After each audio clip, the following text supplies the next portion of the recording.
নমস্কাৰ এই মুহূৰ্তত আহি পৰিছে ৰাতিপুৱাৰ কেইবাটাও গুৰুত্বপূৰ্ণ খবৰ। আজি হৈছে 8 ডিচেম্বৰ। অসমৰ মুখ্যমন্ত্ৰী ডক্টৰ হিমন্ত বিশ্ব শৰ্মাই প্ৰত্যেকগৰাকী মহিলাৰ বাবে এটা ভাল খবৰ দিলে। আত্মসহায়ক প্ৰতিজন মহিলাৰ একাউণ্টত সোমাব 10,000 কোটি টকা। লগতে কেতিয়া মুখ্যমন্ত্ৰী ডক্টৰ হিমন্ত বিশ্ব শৰ্মাই একাউণ্টত সোমাই দিব 10,000 কোটি টকা। যিসকল মহিলাৰ বেংক একাউণ্টৰ লগত ABPS লিংক আছে সেইসকল মহিলাৰ 10,000 টকা সোমাই যাব। লগতে অৰুণোদয়ৰ প্ৰত্যেকজন হিতাধিকাৰীৰ বাবে এটা ভাল খবৰ। কেৱল এয়াই নহয়, মাইক্ৰ' ফাইনেন্সৰ প্ৰত্যেকজন মহিলাৰ ঋণ মাফ কৰিব চৰকাৰে। 10 পৰা 20 তাৰিখৰ ভিতৰত প্ৰত্যেকগৰাকী চৰকাৰী ঘৰৰ হিতাধিকাৰীৰ একাউণ্টত চৰকাৰে সোমাই দিব চৰকাৰী ঘৰৰ প্ৰথম কিস্তিৰ টকা। কেৱল এয়াই নহয়, PM কিষাণৰ প্ৰতিজন হিতাধিকাৰীৰ বাবে এটা গুৰুত্বপূৰ্ণ খবৰ। কেইবাটাও ৰাজনৈতিক খবৰৰ লগতে অৰাজনৈতিক খবৰ যুগুত কৰা হৈছে আজিৰ দিনটোত। গোটেই অসম তথা ভাৰতৰ বিভিন্ন প্ৰান্তৰ পৰা যুগুত হৈছে কেইবাটাও ডাঙৰ খবৰ। এনেবোৰ খবৰ নিতৌ পাই থাকিবলৈ চেনেলটি ছাবস্ক্ৰাইব কৰি ভিডিঅ'টো এটা লাইক কৰিবলৈ নাপাহৰিব। আজিৰ আমাৰ প্ৰথম গুৰুত্বপূৰ্ণ খবৰ হৈছে অসমবাসীৰ বাবে এটা ডাঙৰ খবৰ। অসমৰ মুখ্যমন্ত্ৰী ডক্টৰ হিমন্ত বিশ্ব শৰ্মাই সংবাদমেলযোগে কেইবাটাও ডাঙৰ মন্তব্য কৰিছে। অসমত বন্ধ নহয় গাহৰি, বৰঞ্চ চৰকাৰে গাহৰি উৎপাদনৰ বাবে প্ৰদান কৰিব ধনৰাশি। লগতে বাজেট মুকলি কৰিব চৰকাৰে। অসমৰ মুখ্যমন্ত্ৰী ডক্টৰ হিমন্ত বিশ্ব শৰ্মাই সংবাদমেলযোগে কেইবাটাও ডাঙৰ মন্তব্য কৰিছে। ৰাজ্যত বন্ধ নহয় গাহৰিৰ মাংস। গাহৰি মাংস বন্ধ কৰাৰ কোনো প্ৰশ্নই নাই বুলি মন্তব্য কৰিছে মুখ্যমন্ত্ৰীগৰাকীয়ে। গাহৰি মাংস বন্ধৰ বিপৰীতে উৎপাদনহে বৃদ্ধি কৰা হ'ব। গাহৰি পালনৰ বাবে চৰকাৰে ইখনৰ পিছত সিখন আঁচনি যুগুত কৰিছে। গাহৰি মাংস হৈছে অৰ্থনৈতিক বিকাশ। গাহৰি পালনৰ বাবে আগন্তুক বাজেটত আৰু অধিক পুঁজি আবণ্টন কৰা হ'ব বুলি মন্তব্য কৰিছে মুখ্যমন্ত্ৰীয়ে। কোনো ধৰ্মত গাহৰিক মা বুলি কৈ যোৱা নাই। গাহৰি যদি বন্ধ কৰিব লাগে, ছাগলীও বন্ধ কৰিব লাগিব। বিশেষ মাংস নিষিদ্ধকৰণৰ পিছতে সৃষ্টি হৈছিল বিতৰ্কৰ। গাহৰি মাংসক লৈ উত্থাপন হোৱা বিতৰ্কৰ পিছতে অসমৰ মুখ্যমন্ত্ৰী ডক্টৰ হিমন্ত বিশ্ব শৰ্মাৰ স্পষ্ট কথা, কোনো কাৰণতে বন্ধ নহয় গাহৰিৰ মাংস লগতে উৎপাদন। হয় বন্ধু-বান্ধৱীসকল, অসমৰ মুখ্যমন্ত্ৰী ডক্টৰ হিমন্ত বিশ্ব শৰ্মাই যিটো মন্তব্য কৰিছে জনতাই কি ক'ব তাৰ পিছত অসমবাসী ৰাজ্যক জনাইছো আমাৰ পৰৱৰ্তী খুবেই গুৰুত্বপূৰ্ণ খবৰ। লগতে ডাঙৰ খবৰ, লাখ লাখ মহিলাৰ একাউণ্টত অসমৰ মুখ্যমন্ত্ৰী ডক্টৰ হিমন্ত বিশ্ব শৰ্মাই সোমাই দিব টকা। লগতে 10 মে'ত 35,000 যুৱক যুৱতীয়ে লাভ কৰিব নিযুক্তি। ৰেচন কাৰ্ড থকা প্ৰতিটো পৰিয়ালে লাভ কৰিব অৰুণোদয় আঁচনি। মুখ্যমন্ত্ৰী ডক্টৰ হিমন্ত বিশ্ব শৰ্মাৰ 11 টকাই ডাঙৰ মন্তব্য। কোন কোন মহিলাৰ একাউণ্টত টকা সোমাব সম্পূৰ্ণকৈ জানি লওক। 11 টকাই ফল খবৰ দিলে অসমৰ মুখ্যমন্ত্ৰী ডক্টৰ হিমন্ত বিশ্ব শৰ্মাই। 10 মে'ত ৰাজ্যৰ 35,000 যুৱক যুৱতীয়ে লাভ কৰিব নিযুক্তি। ৰাজ্যৰ ঘোষ নোলোৱাকৈ প্ৰায় 1.5 লাখ নিবনুৱাই লাভ কৰিছে চাকৰি। শীঘ্ৰেই মহিলা আত্মসহায়ক গোটৰ সদস্যই লাভ কৰিব 10,000 কোটি টকা। যদি আপুনি আত্মসহায়ক গোটৰ ফৰ্মটো ফিল আপ কৰিছে তেন্তে আপোনাৰ বাবে এটা ভাল খবৰ, কিয়নো আপোনাৰ একাউণ্টত অসমৰ মুখ্যমন্ত্ৰী ডক্টৰ হিমন্ত বিশ্ব শৰ্মাই 10,000 কোটি টকা সোমাই দিব। প্ৰায় 90% সম্পন্ন হৈছে লাখপতি বাইদেউৰ প্ৰপত্ৰৰ ভেৰিফিকেশ্যনৰ কামসমূহ। ফেব্ৰুৱাৰী মাহৰ ভিতৰতে লাভ কৰিব আত্মসহায়ক গোটৰ 10,000 কোটি টকা। যদি আপুনি আত্মসহায়ক গোটৰ প্ৰপত্ৰটো জমা দিছে তেন্তে আপোনাৰ বাবে এটা ভাল খবৰ, কিয়নো ফেব্ৰুৱাৰী মাহৰ 1 তাৰিখতে আপোনাৰ একাউণ্টত আত্মসহায়ক গোটৰ 10,000 কোটি টকা সোমাই যাব। লগতে বহুতো মহিলাই আত্মসহায়ক গোটৰ 10,000 কোটি টকা নাপাব। অসমৰ মুখ্যমন্ত্ৰী ডক্টৰ হিমন্ত বিশ্ব শৰ্মাই নতুনকৈ SOP প্ৰকাশ কৰিছে। ৰেচন কাৰ্ড নথকা লাখ লাখ লোকৰ বাবে এটা ডাঙৰ খবৰ। আপোনাৰ ৰেচন কাৰ্ড নাই নেকি? ৰেচন কাৰ্ড নথকা প্ৰতিটো পৰিয়ালে লাভ কৰিব ৰেচন কাৰ্ডৰ সুবিধা। যিবোৰ মানুহৰ ঘৰত এতিয়াও ৰেচন কাৰ্ড নাই তেওঁলোককো ৰেচন কাৰ্ড দিয়া হ'ব। ৰেচন কাৰ্ড থকা লাখ লাখ লোকে লাভ কৰিব অৰুণোদয় আঁচনিৰ সুবিধা। যিসকলৰ ৰেচন কাৰ্ড আছে সেইসকলে নতুনকৈ আবেদন কৰিব পাৰিব অৰুণোদয় আঁচনি। নতুনকৈ 15 পৰা 20,000 পৰিয়ালে লাভ কৰিব অৰুণোদয় আঁচনিৰ সুবিধা। শীঘ্ৰে প্ৰদান কৰা হ'ব অৰুণোদয় আঁচনি। ৰাজ্যৰ নিবনুৱাৰ পৰা আৰম্ভ কৰি গৃহহীনলৈ সকলোৰে বাবে ভাল খবৰ দিলে মুখ্যমন্ত্ৰীগৰাকীয়ে। অৰুণোদয় চাকৰিৰ লাখপতি বাইদেউ ৰেচন কাৰ্ডক লৈ অসমৰ মুখ্যমন্ত্ৰী ডক্টৰ হিমন্ত বিশ্ব শৰ্মাৰ বৃহৎ ঘোষণা। আৰু এনেকুৱাকৈ 11 টকাকৈ ভাল খবৰ দিলে অসমৰ মুখ্যমন্ত্ৰী ডক্টৰ হিমন্ত বিশ্ব শৰ্মাই। হয় বন্ধু-বান্ধৱীসকল, আপোনাৰ অৰুণোদয় আঁচনি নাই নেকি? তেন্তে মাজত মাত্ৰ কেইটাদিনমান বাকী আছে। তাৰ পিছতে চৰকাৰে নতুনকৈ আৰম্ভ কৰিব অৰুণোদয়ৰ আবেদন প্ৰক্ৰিয়া। তাৰ পিছত অসমবাসী ৰাজ্যক জনাইছো আমাৰ পৰৱৰ্তী খুবেই গুৰুত্বপূৰ্ণ খবৰ। লগতে ডাঙৰ খবৰ, ৰাজ্যৰ স্বাস্থ্য বিভাগত ওলাইছে চাকৰি। HSSLC উত্তীৰ্ণ কৰিব পাৰিব আবেদন। কোন বিভাগত কিমানটা পদ মুকলি হৈছে সম্পূৰ্ণকৈ জানি লওক। লগতে কোনবোৰ ছাত্ৰ ছাত্ৰীয়ে আবেদন কৰিব পাৰিব। ৰাজ্যৰ স্বাস্থ্য বিভাগত ওলাইছে চাকৰি। বিভিন্ন বিভাগত মুকলি কৰা হৈছে পদসমূহ। দ্বাদশ শ্ৰেণীৰ উত্তীৰ্ণ শিক্ষাৰ্থীৰ পৰা উচ্চ শিক্ষা লোৱা যুৱক যুৱতীয়ে কৰিব পাৰিব আবেদন। ইনাষ্টেটিক টেকনিচিয়ানত মুকলি হৈছে পদসমূহ। লগতে আৰ্টিষ্ট, এছিষ্টেণ্টত মুকলি হৈছে পদ। কেৱল ইয়াই নহয়, যদি আপুনি ভাবিছে আবেদন কৰিব তেনে ক্ষেত্ৰত কেনেকুৱাকৈ আবেদন কৰিব, লগতে কি কি নথিপত্ৰ লাগিব সম্পূৰ্ণকৈ জানিব পাৰিব। আৰু ফিজিঅ'থেৰাপিষ্টত মুকলি হৈছে পদ। কাঠমিস্ত্ৰী ডাৰ্ক ৰুম এছিষ্টেণ্টত মুকলি হৈছে পদ। লগতে এক্সৰে টেকনিচিয়ানতো পদ মুকলি কৰা হৈছে। ডেণ্টেল মেকানিক বা ডেণ্টেল টেকনিচিয়ান, কেৱল ইয়াই নহয়, ড্ৰেছাৰ ECG টেকনিচিয়ানত মুকলি হৈছে পদসমূহ।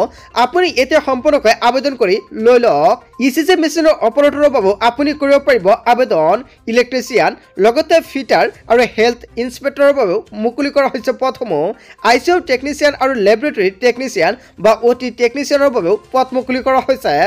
ফাৰ্মাচিষ্ট আৰু ফটোগ্ৰাফাৰ, লগতে পাম্প অপাৰেটৰ, ৰেডিঅ'গ্ৰাফাৰৰ বাবে পদ মুকলি কৰা হৈছে। চেনিটেৰী ইনস্পেক্টৰ আৰু ছ'চিয়েল ৱৰ্কাৰ, লগতে ষ্টাফ নাৰ্ছ আদি বিভিন্ন বিভাগত ওলাইছে পদসমূহ।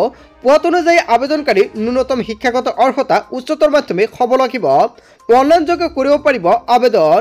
9ৰ পৰা 18 ডিচেম্বৰৰ 12 বজাৰ ভিতৰত কৰিব লাগিব আবেদন। লাখ লাখ ছাত্ৰ ছাত্ৰীৰ বাবে এটা ভাল খবৰ। যদি আপুনি ভাবিছে আবেদন কৰিব তেনে ক্ষেত্ৰত কৰিব পাৰিব। তাৰ পিছত অসমবাসী ৰাজুক জনাইছো আমাৰ পৰৱৰ্তী খুব গুৰুত্বপূৰ্ণ খবৰ, লগতে এটা ডাঙৰ খবৰ।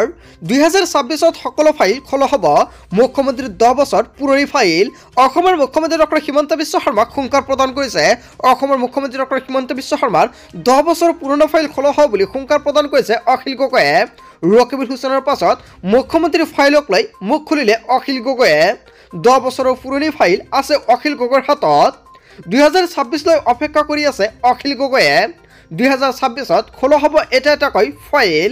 2026ত কোনোবাই দাদাগিৰি কৰিলে নহ'ব। মুখ্যমন্ত্ৰীৰ বিৰুদ্ধে ফাইল যুগতক লৈ কেইবাটাও গুৰুত্বপূৰ্ণ মন্তব্য কৰিছে ৰকিবুল হুছেইনে। এজন প্ৰাক্তন DJPয়ে এই ফাইল যুগত কৰাৰ দাবী কৰিছিল ৰকিবুলে। মুখ্যমন্ত্ৰীৰ সন্দৰ্ভত এবাৰ গ্ৰন্থ লিখাৰ কথা ঘোষণা কৰিছিল ৰকিবুল হুছেইনে। ৰকিবুল হুছেইনৰ উৰ্ধত গৈ মুখ্যমন্ত্ৰীৰ সমালোচনা অখিল গগৈৰ। ৰকিবুল হুছেইনৰ পাছত মুখ্যমন্ত্ৰীৰ ফাইলক লৈ অখিল গগৈয়ে কেইবাটাও ডাঙৰ মন্তব্য কৰিছে। লগতে ৰকিবুল হুছেইনে কি মন্তব্য কৰিছিল সেয়া আপোনালোকক সম্পূৰ্ণকৈ জনাই দিম। তাৰপিছত অসমবাসী ৰাজুক জনাইছো আমাৰ পৰৱৰ্তী খুব গুৰুত্বপূৰ্ণ খবৰ, লগতে এটা ডাঙৰ খবৰ। ৰকিবুলৰ সেউজীয়া ফাইল মুখ্যমন্ত্ৰীক কটাক্ষ আৰু মানুহে ডাঙৰ হ'লে চাল চলন পৰিৱৰ্তন হ'ব লাগে। অসমৰ মুখ্যমন্ত্ৰী ডক্টৰ হিমন্ত বিশ্ব শৰ্মাই ৰকিবুলক লৈ কেইবাটাও ডাঙৰ মন্তব্য কৰিছে। অসমৰ মুখ্যমন্ত্ৰী ডক্টৰ হিমন্ত বিশ্ব শৰ্মাৰ কেইবাটাও গুৰুত্বপূৰ্ণ মন্তব্য। ৰকিবুল হুছেইনৰ ফাইলৰ প্ৰসংগত পুনৰ সৰব হৈ পৰিছে অসমৰ মুখ্যমন্ত্ৰী ডক্টৰ হিমন্ত বিশ্ব শৰ্মাই। ৰকিবুল হুছেইনে কৈছিল অসমৰ মুখ্যমন্ত্ৰী ডক্টৰ হিমন্ত বিশ্ব শৰ্মাৰ ফাইল খুলিম। আৰু ইয়াৰ পিছতে ৰকিবুল হুছেইনক লৈ কেইবাটাও ডাঙৰ মন্তব্য কৰিছে মুখ্যমন্ত্ৰীগৰাকীয়ে। মানুহে ডাঙৰ হ'লে আচাৰ ব্যৱহাৰ চাল চলন পৰিৱৰ্তন হ'ব লাগে। 2009 চনত অখিল গগৈয়ে কৰিছিল এনে মন্তব্য, লগতে এনে কাম কৰিছিল বুলি মন্তব্য কৰিছে মুখ্যমন্ত্ৰীগৰাকীয়ে। তেতিয়া অখিল গগৈৰ বয়স কম আছিল আৰু আমাৰ বয়সৰ লোকে এনে কাম কৰিলে শোভা নাপায়। চামগুৰিৰ প্ৰসংগত মন্তব্য কৰিলে অসমৰ মুখ্যমন্ত্ৰী ডক্টৰ হিমন্ত বিশ্ব শৰ্মাই। চামগুৰিৰ ৰাইজে আমাক ভোট দিলে, এতিয়া সমষ্টিত বিকাশ কৰিব লাগে। বেছি ৰাজনীতি কৰি থাকিলে অসমৰ মানুহে ভাল নাপায় বুলি মন্তব্য কৰিছে মুখ্যমন্ত্ৰীয়ে। ৰকিবুল হুছেইনৰ ফাইলৰ প্ৰসংগত পুনৰ সৰব হৈ পৰিছে অসমৰ মুখ্যমন্ত্ৰী ডক্টৰ হিমন্ত বিশ্ব শৰ্মাই। লগতে ৰকিবুল হুছেইনৰ ফাইলত কি আছে, লগতে অসমৰ মুখ্যমন্ত্ৰী ডক্টৰ হিমন্ত বিশ্ব শৰ্মাই ইয়াৰ পিছতে কিয় ৰকিবুল হুছেইনক এনেকুৱাকৈ হুংকাৰ প্ৰদান কৰিছে। চ' বন্ধু বান্ধৱীসকল, ইয়াৰ বিষয়ত জনতাই কি ক'ব? যদি জনতাৰ কিবা মন্তব্য কৰিব লগা থাকে আপোনালোকৰ মন্তব্য নিশ্চয় কমেণ্ট বক্সত জনাব। তাৰপিছত অসমবাসী ৰাজুক জনাইছো আমাৰ পৰৱৰ্তী খুব গুৰুত্বপূৰ্ণ খবৰ, লগতে এটা ডাঙৰ খবৰ। তালিকাত নাম আছে কিন্তু আপুনি ঘৰ পোৱা নাই নেকি? ধন লাভৰ বাবে শীঘ্ৰে কৰক ABP লিংক, অন্যথা আপুনি নাপাব টকা। ABPS লিংক কৰিবলৈ চৰকাৰে আহ্বান জনাইছে জনতাক। যদি আপোনাৰ চৰকাৰী ঘৰৰ তালিকাত নামটো অন্তৰ্ভুক্ত হৈ আছে আপোনাৰ বাবে এটা ভাল খবৰ, কিয়নো 10 তাৰিখৰ পিছতে লাখ লাখ চৰকাৰী ঘৰৰ লিষ্টত নাম থকা ব্যক্তিৰ একাউণ্টত সোমাব টকা।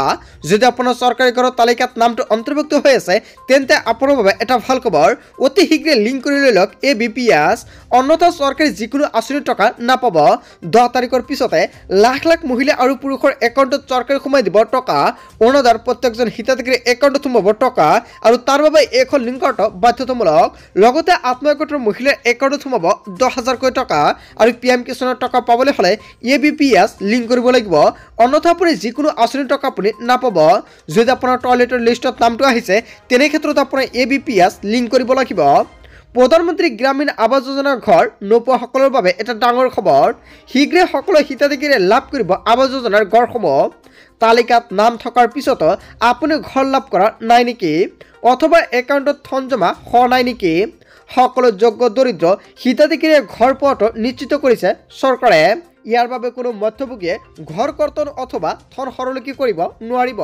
PMEYJকে ধৰি গ্ৰাম উন্নয়নৰ সকলো আঁচনিৰ বাবে এতিয়া বাধ্যতামূলক ABPS ধন লাভৰ বাবে DBTৰ জৰিয়তে একত্ৰিত কৰি ABPSে নিশ্চিত কৰে ধন জমা হোৱাটো। কেৱল এয়াই নহয়, ইয়াৰ বাবে হিতাধিকাৰীসকলে বেংক একাউণ্টৰ সৈতে এক্টিভ কৰিব লাগিব ABPS। একাউণ্টৰ সৈতে আধাৰ সংযোগ কৰাটো বাধ্যতামূলক। বেংকত গৈ হিতাধিকাৰীয়ে কৰিব লাগিব এক গুৰুত্বপূৰ্ণ কাম, অথবা গাঁও পঞ্চায়ত বা ব্লক অফিচলৈ গৈও আপুনি কৰিব পাৰিব এক গুৰুত্বপূৰ্ণ কাম। বেংক একাউণ্টৰ সৈতে পেন কাৰ্ড আৰু আধাৰ কাৰ্ড লগতে ABPS সক্ষম হৈ থাকিলে লাভ কৰিব ঘৰ। অসমত নাথাকিব কোনো ধৰণৰ কেঁচা ঘৰ। চৰকাৰে এখন গুৰুত্বপূৰ্ণ সিদ্ধান্ত গ্ৰহণ কৰিছে। যদি আপোনাৰ চৰকাৰী ঘৰৰ তালিকাত নামটো অন্তৰ্ভুক্ত হৈ আছে তেন্তে আপোনাৰ বাবে এটা ভাল খবৰ, কিয়নো অতি শীঘ্ৰে আপোনাৰ একাউণ্টত চৰকাৰে সোমাই দিব টকা। বন্ধু